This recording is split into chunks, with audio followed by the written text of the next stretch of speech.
Randy and Marisa here with your Essential Italy. Welcome. We're going to talk about this week, which was interesting, as as you can imagine. Let's see. We took the week and we decided we were going to go look at some furniture like bedroom sets and mattresses and things like that for the house. We're kind of in a prep phase of the house, and we're working closely with the geometra to get a design set forward so we can know what we're going to do with the space that we have. Basically, a lot of the house, the upstairs in particular, is going to have to be completely redone so it can be utilized for this casa vacanza. The downstairs has to be 3/4 redone anyway to give us enough space to live with 3 dogs and separate from the guests. Yeah, I think the most work is going to be the downstairs. Might be downstairs.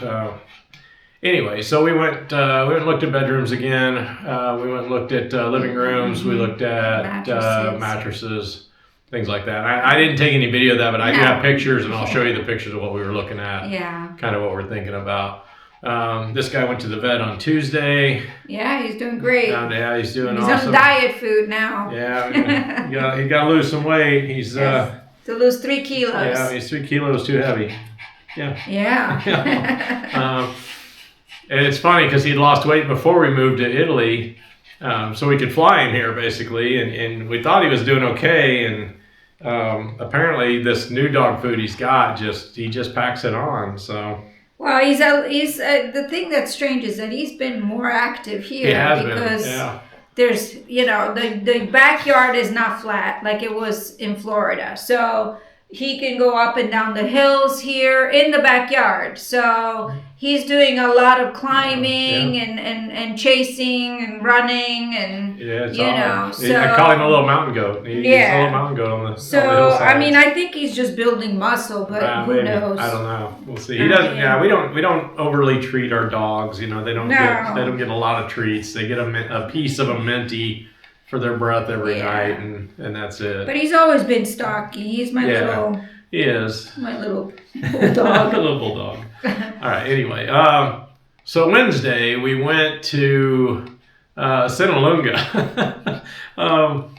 We've told you guys before we're going to explore the medieval towns and the hilltop towns around Umbria and kind of give you some feedback on them. Tuscany too. Sinalunga is okay. It's fairly residential. There wasn't a lot there. I'm going to just put up some video clips of the town. Forever, when we were leaving, it was lunchtime, and I was hungry, and Marisa was hungry, and we found this.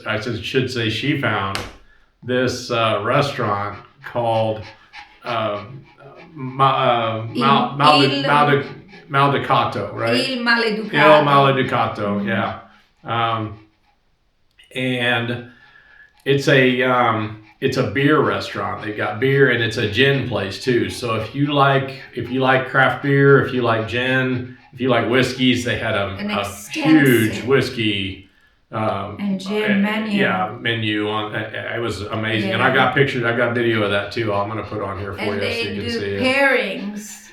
With gin and beer. So if you're whatever you order, you can either pair it with a beer or gin. Yeah. It was interesting. Lovely husband and wife that run it, and they work their tails off, but the food was the bomb. Oh my gosh. So and the bill at the end was also pretty awesome too, because we had this really amazing lunch, and I think it was like 50 something. 50 euros for both of us. We've come to Maleducato Birrificio and Ristorante. Apparently it's a brewery. And there's Sinalunga up there, so we just came back down and find out. We'll see what this place is like. And film some more of the food. All right. Menu. This one's in Italian, but you can ask for one in English. Get your spaghetti, pasta, Greenies. your creamy, secondi, dolce. Okay, that's all the important stuff, right? The food. Yeah. Oh, I gotta look at the dolce. You got your beers, The wines. and then the wine list, And then a huge gin. and then your distilled alcohol, rum, whiskey, grappa, amare, cognac, brandy, Macallan. You're into whiskey, tequila, vodka, Dansanto. The gin. So many whiskeys. Oh my gosh. The Dalmore. And then the gin. This is obviously a gin bar too. So gin, all the way down. And more gin. A lot of gin. Multiple pages of and gin. then more gin. All the way down. And yet again, more gin. And then this is the sparkling. Yeah. And then if you don't drink alcohol, Bevande. yeah, They have different, different drinks. non-alcoholic, So, yeah. Anyway, we'll let you know how the food is.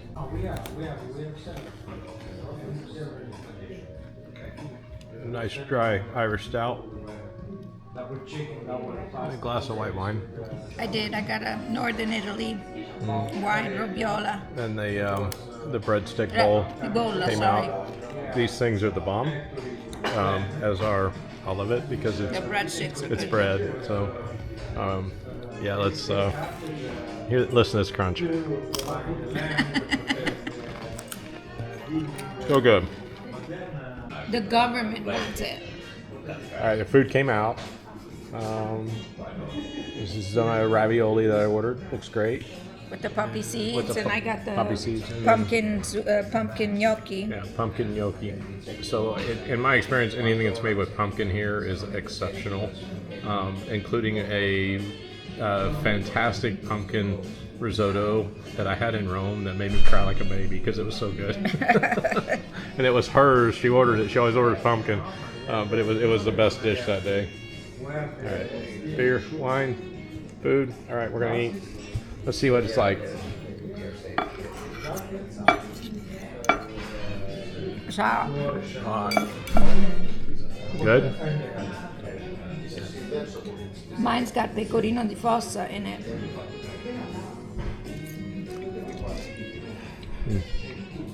Yeah. It's very good.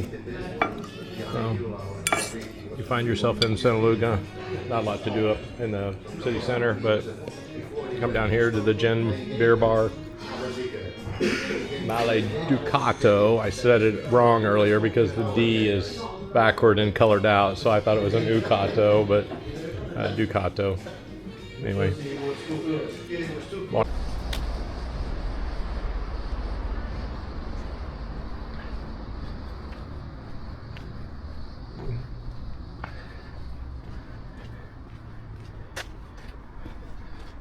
Now we crossed over into Tuscany today to the town of Sinalunga,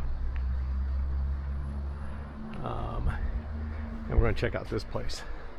We have never been to this town. We don't know much about it other than it just overlooks the valley of the Chianina, the Val de Chianina. Val de Chiana, sorry. But it's home to the Chianina, which is the largest cow in the world, and they're massive. No, they are. They're the largest. They are the largest. It's the largest cow in the world. We have some photos from that last yeah. We were here a couple of years ago. So it's unnerving to be next to them. They obviously were bred and made to do agricultural work, but it's some of the best tasting meat that you will eat. Holy mackerel. Centro storico, yeah. I suppose Esposizione Etrusca. Yeah, there's an Etruscan exposition. I guess it's a monument or something. Oh, okay. Yeah, when you get into the little walkways here, the streets, in between the buildings, it cuts out the sun and the temperature drops quite a bit. So you're warm in the sun and in the parking lot and the piazzas and whatnot, and you get into the roads and the alleyways, and it gets colder. This is what makes living here fun. You get to come to these little towns, explore them. And if you don't know a whole lot about them, sometimes they're a bust. They're all beautiful for the most part, but sometimes they're a bust. There's no restaurants or shops or anything in some of them. The views are always spectacular because they're mountaintop or hilltop towns, and they have these wonderful, very old, buildings. And I think we are absolutely lost from the city center. This is it's got a really neat way to spiral the wall up. That's pretty cool.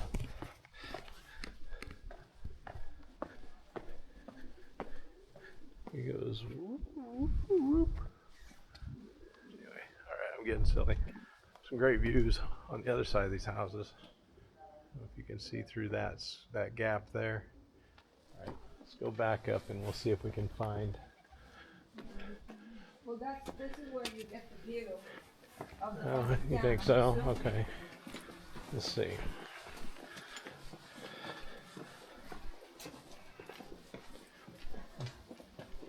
Oh yeah, here we go.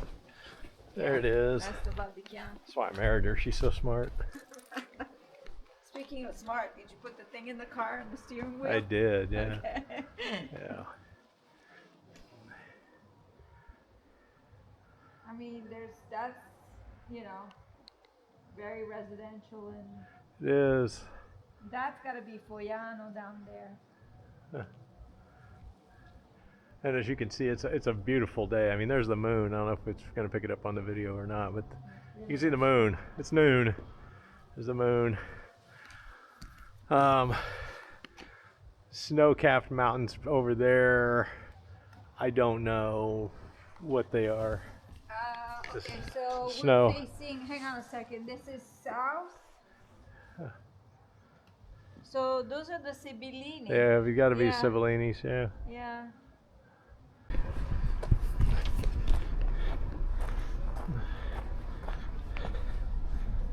Sinalunga, we walking around.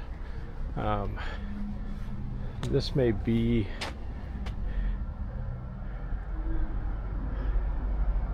I was thinking maybe World War II. Usually you see these World War I memorials.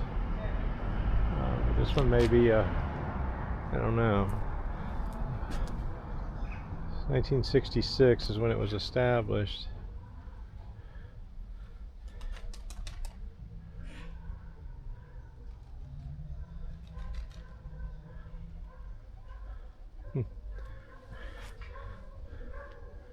It's a neat memorial underneath a gigantic pine tree, like massive. It's a pretty park. Fountain's not on or clean or pretty for that matter. So you can clean it up. So, I think we need to do a series on this because everywhere we go, doesn't matter where we are, and we find a restaurant that we think we're going to like, the food has been beyond exceptional. Yep. The mom and pop operations or small osteria or this place, which I thought it was a beer pub and it ended up being a sophisticated it was high cuisine, end, like a high-end jazz cuisine. music playing in the background. Very nice. It's just a consistency everywhere you go of the high level of passion that they put in the food. Yesterday, we went, and we'll show it in another video, but yesterday we went to another town and we stopped in this little restaurant, on the side and, in one of these little alleyways. And they had the most amazing lunch. I mean, we had a fantastic lunch there. Yeah, it was off the main piazza, kind of down a back alleyway. I said, yeah, the ladies outside cleaning the windows, they didn't have a soul there. Yeah. Oh, yeah, let's eat there. And, oh my gosh. Just, I think really we need to do a series on the quality of food here. Well, even going further into that, this last week too, we've been here almost 4 months, and I love Italian food. To the depth of me. I mean, I do. But we need a little variety. Yeah. So we went to a Japanese and sushi bar in Corciano, right outside of Corciano. When we were shopping for our furniture and whatnot, we had lunch there. It's like an industrial area.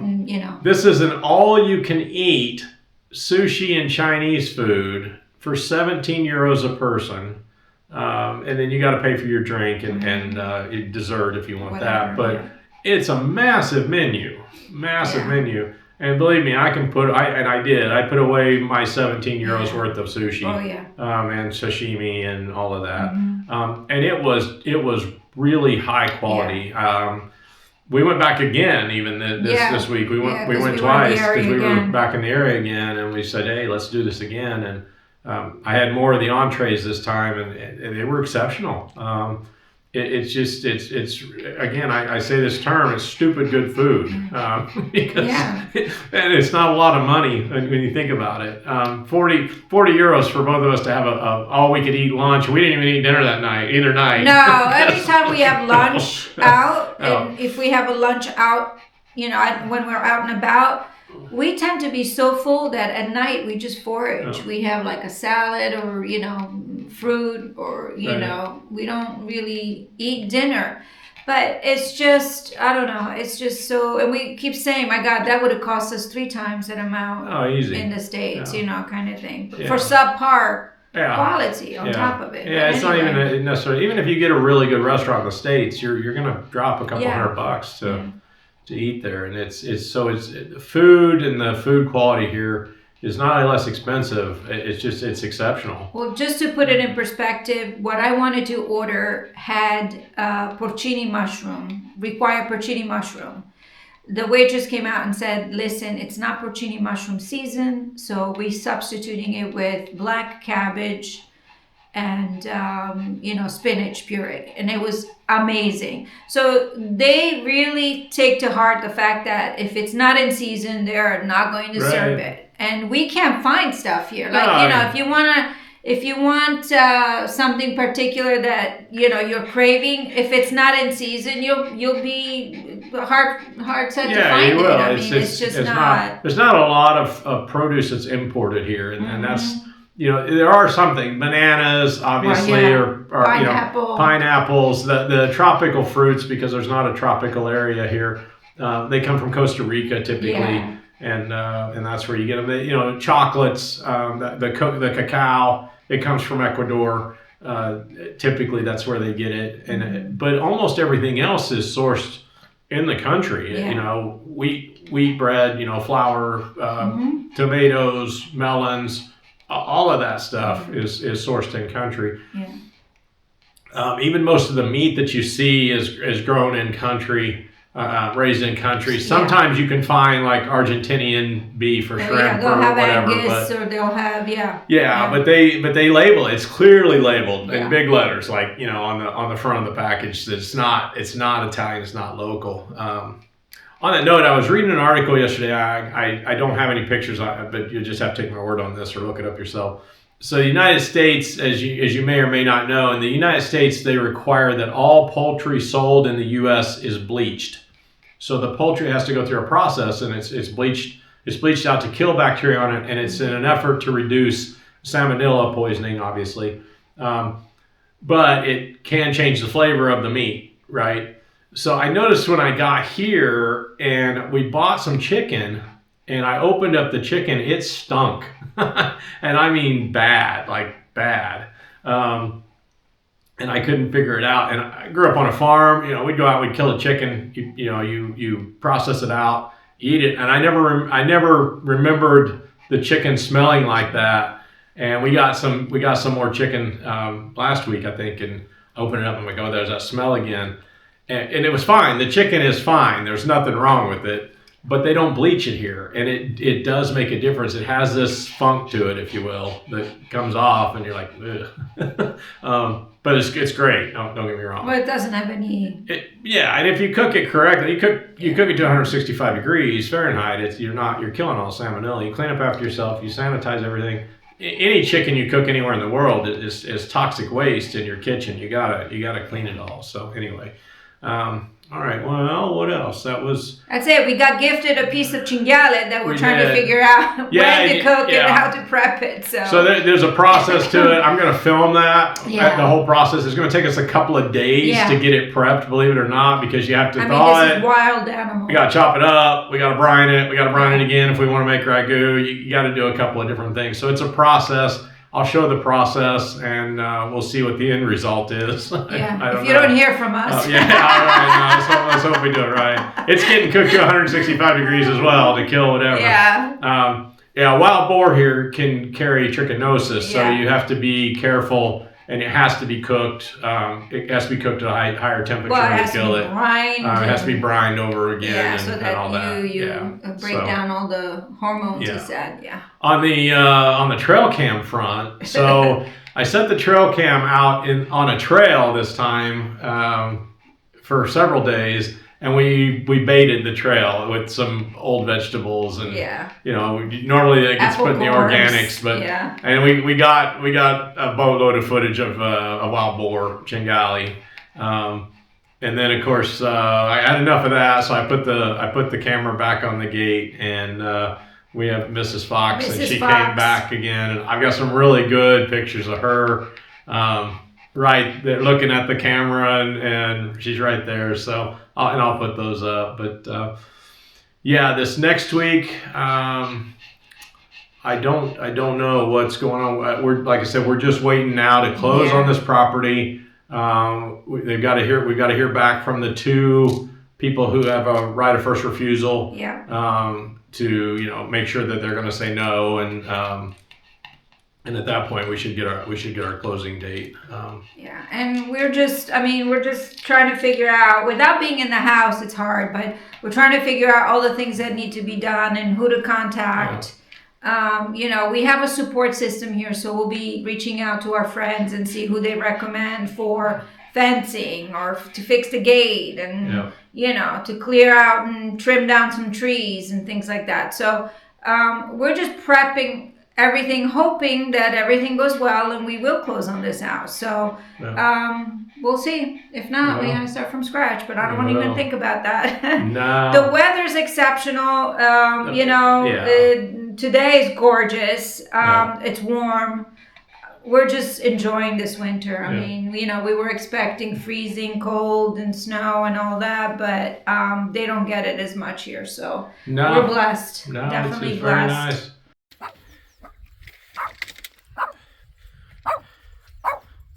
February 9th, Super Bowl Sunday. Yay.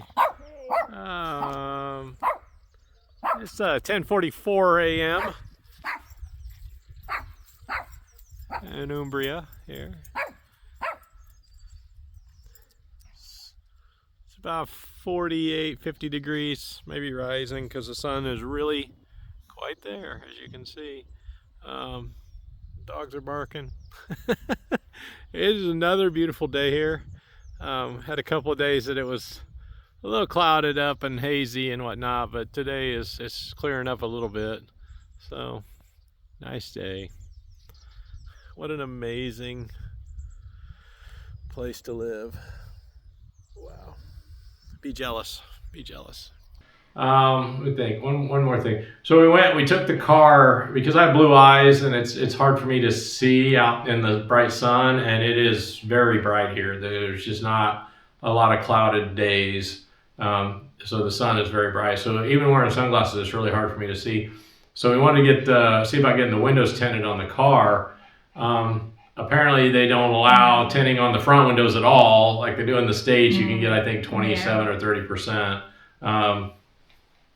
So, and then on the back, you can get like 50% or whatever. You can have it almost blacked out.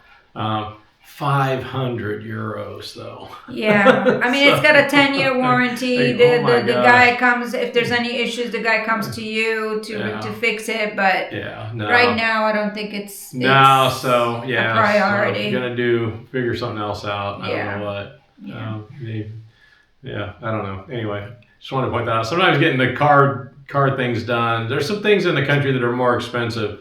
The food is a lot cheaper. Rent is a lot cheaper than the U.S. On average anyway. And but your car insurance is much more expensive here. Your utilities are much more expensive here. It's more okay. The car insurance is expensive because it's on a point system, and we're starting from the highest point. When you start from zero, Yeah. So because we haven't been in the country, so every year that goes by, you get a point. You get reduced. It goes down. So in a few years, gasoline is expensive here. I've said that in other videos. So there are some things that are more expensive. But it's still to a point. It still doesn't even balance out. It's still cheaper to live here. About $1,000, maybe $1,500 a month cheaper for us anyway to live here than. Well, we're seeing it. We're not spending as much on a credit card bill. It's way less than it was. We were spending $4,000 or $5,000 a month on the credit card bill because we put everything on our credit card. You get the points and the cash back. Then now we're spending, maybe $3,000 if that. It's quite a bit of difference. So anyway, all right. Until next week. Enjoy the Super Bowl. Have a great Sunday. Like and subscribe. See you next week. Arrivederci. Bye. Bye.